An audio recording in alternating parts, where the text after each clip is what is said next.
Bonjour à tous, j'espère que vous allez bien. Aujourd'hui on se retrouve pour un nouvel épisode de Over the Results consacré à Vengeance 2011. Voilà, donc on va commencer ce dernier épisode consacré à l'année 2011 avec le premier match, donc Airboom bat American Perfection pour conserver leur titre par équipe dans un des matchs les plus longs de la soirée. C'est étonnant, je trouve, mais l'opener est le deuxième match le plus long de la soirée après le main event. C'est assez rare quand même pour le préciser. Sinon, concernant le match, j'ai mis que c'était un bon match, c'était bien rythmé, que c'était intéressant de voir ces 4 lutteurs. C'est pour ça que j'ai mis une très bonne note, mais encore une fois, je vous renvoie à la fin de la vidéo où il y a toutes les notes qui seront données. Deuxième match, Dolph Ziggler bat Zack Ryder pour conserver son titre des États-Unis dans un match de 6 minutes, directement après le premier match, parce que bien sûr, je ne l'ai pas dit, mais Airboom, c'était une équipe composée de Kofi Kingston et Evan Bourne, et American Perfection, c'était une équipe composée de Jack Swagger et Dolph Ziggler. Donc Dolph Ziggler était à la fois cette soirée donc challenger à un titre, et devait forcément défendre son titre parce que la plupart, tout comme Night of Champions d'ailleurs, la plupart des titres étaient en jeu, donc forcément Dolph Ziggler avait 2 matchs, et à l'époque c'était plus ou moins récurrent pour lui. Dolph Ziggler avait souvent 2 matchs dans la même soirée, dans le même pay-per-view. C'était intéressant, je trouve, de voir ça. Ça a duré quoi, peut-être 3 ou 4 fois, mais je trouvais ça très très intéressant.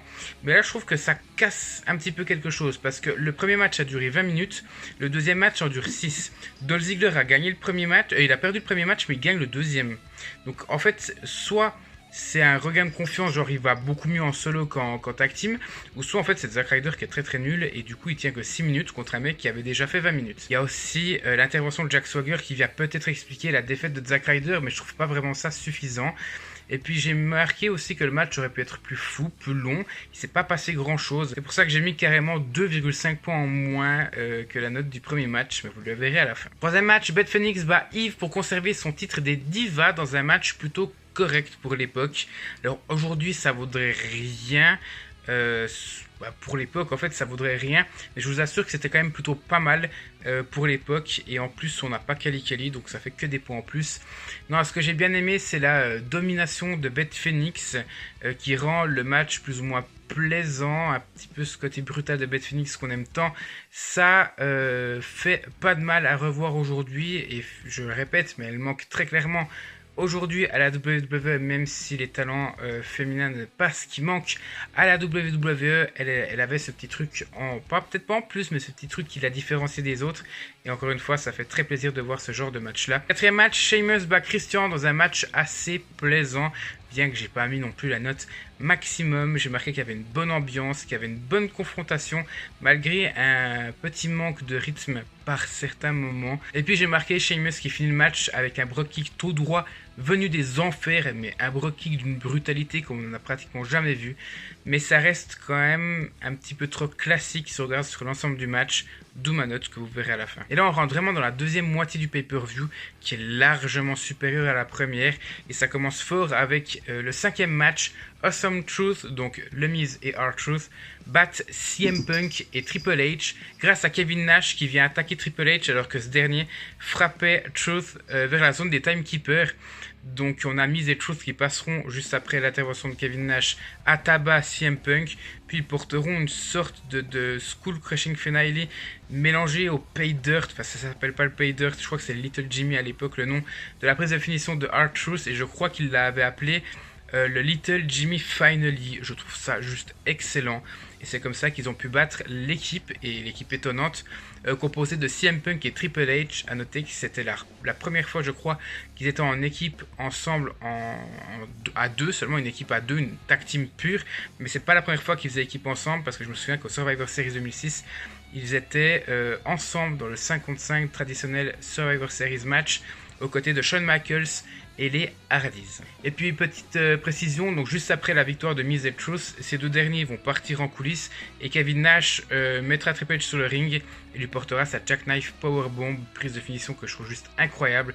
Donc c'est encore une fois un immense chaos avec Miz et Truth, et c'est ça qui est très plaisant, c'est que ça fuse de tous les côtés, on sait même plus regarder, c'est le chaos quoi. Je veux dire, on sent que la plupart des gens sont dans l'impuissance totale, les commentateurs sont paniqués, le public est dans une euphorie générale, et c'est ça que j'aime, et c'est ce qu'on avait vu aussi à Hell in a Cell 2011, lorsque Miz et Truth avaient tabassé Punk, Del Rio et Cena dans le main event qui comptait pour le match, pour le titre pardon, de la WWE. Mais c'est ce genre de moment très intense et très personnel que j'aime tout particulièrement. Et puis le match est aussi très très bon. On a 4 hommes très stratégiques, on a les heels qui trichent, vous allez me dire c'est normal, mais on a les faces qui trichent aussi.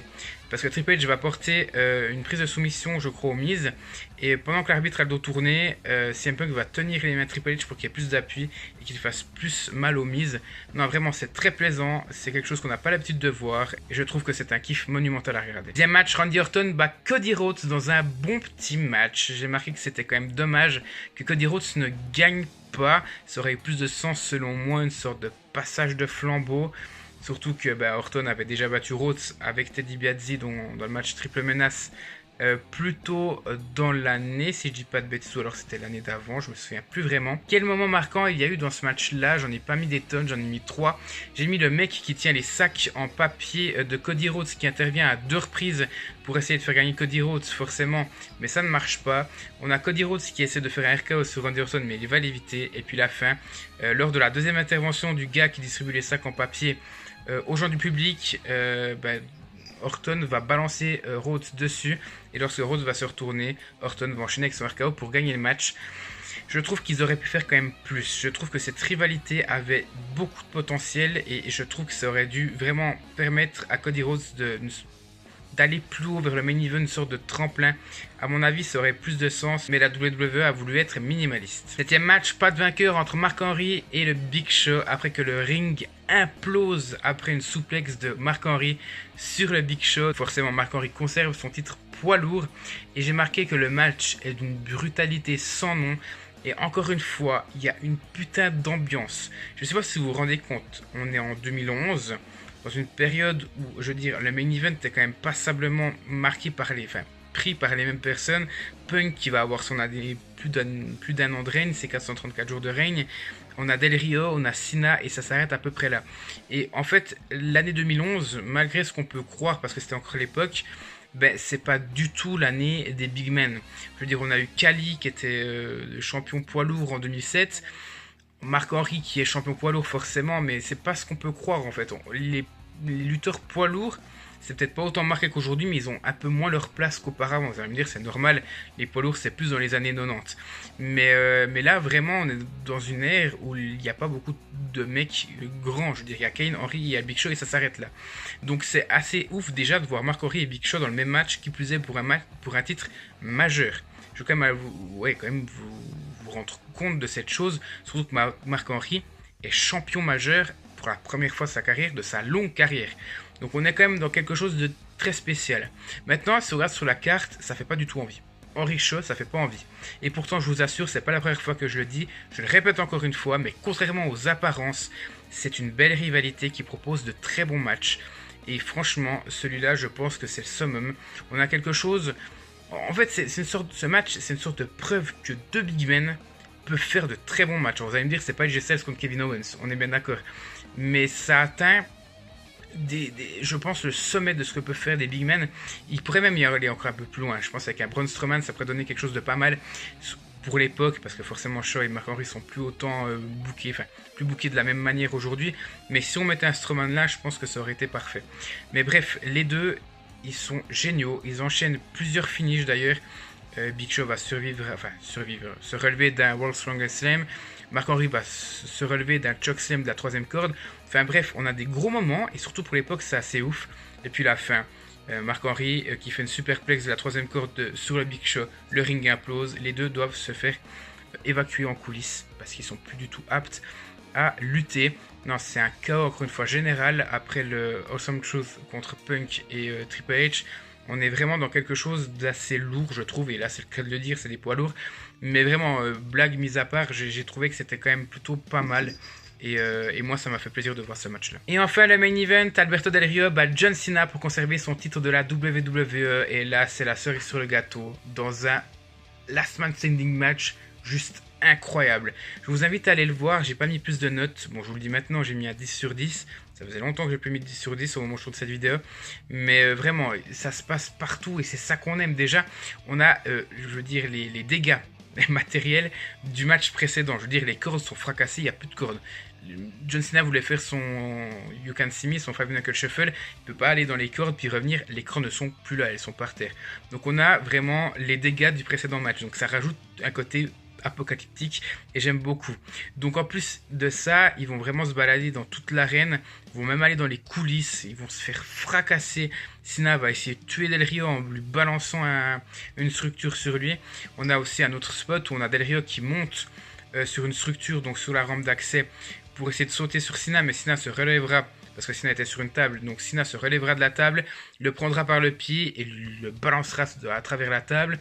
On a aussi Del Rio qui balance Cena dans le décor, dans le V pour vengeance. Le V va être fracassé. Enfin bref, il y a plusieurs spots comme ça. Je vous invite très clairement à aller voir ce match-là qui dure je crois 25 minutes, mais je vous assure que le temps ne le voit pas passer. Donc ouais, du très très bon, qui mérite le 10 sur 10 très clairement. Et puis comment se termine le match, parce qu'il faut absolument que j'en parle.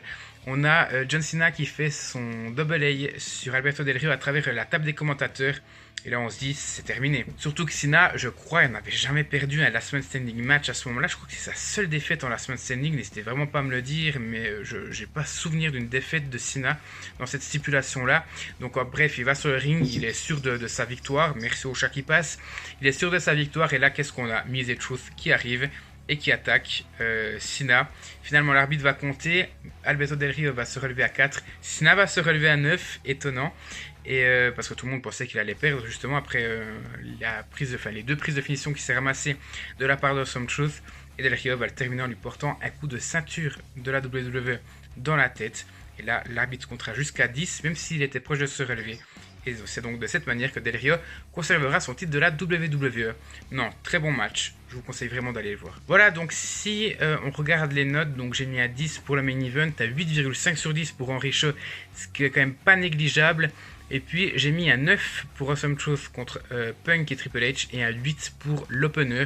Et le total s'arrondit donc à la note de 7,63 sur 10 pendant que le chat est en train de miauler. Voilà, bref. Merci à tous d'avoir suivi cette vidéo. N'hésitez pas à la liker et à la commenter pour me dire ce que vous en avez pensé. N'hésitez pas à me dire vraiment ce que vous avez comme souvenir de ce pay-per-view là. Ça me ferait plaisir de voir qu'est-ce qui ressort en plus, mis à part le ring qui implose. Je veux dire, ça s'est passé encore une fois depuis, mais c'était quand même quelque chose d'assez incroyable pour l'époque, et même encore aujourd'hui. Donc je trouve que c'était vraiment un bon pay-per-view. Voilà, encore une fois un grand merci à tous d'avoir suivi cette vidéo, et à tout bientôt pour la suite de la chaîne.